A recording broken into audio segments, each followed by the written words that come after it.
Hello, this is an induction heater.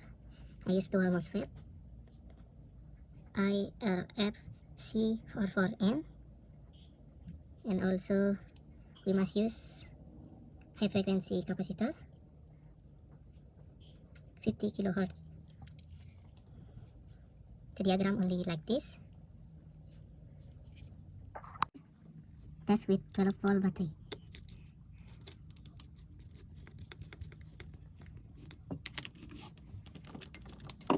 We can heat up this.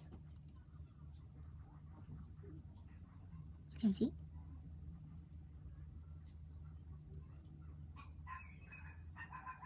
This wireless energy. 12-volt battery test. We can heat up this plate.